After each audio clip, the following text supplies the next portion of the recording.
Replacing a DC power board of the MA5800X7. Record the cable connections and switch off the input circuit breaker that controls the power board to be replaced in the PDU.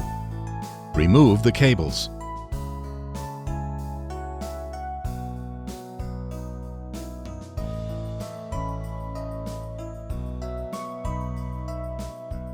Use a Phillips screwdriver to loosen the captive screws anti-clockwise from the board.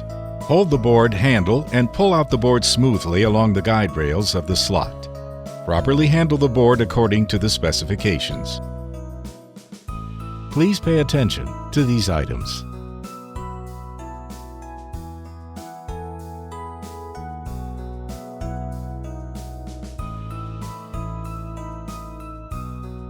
Insert a new power board into the slot along the guide rails.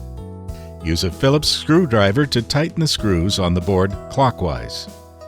Connect the power cables according to the recorded information and switch on the input circuit breaker that controls the power board in the PDU.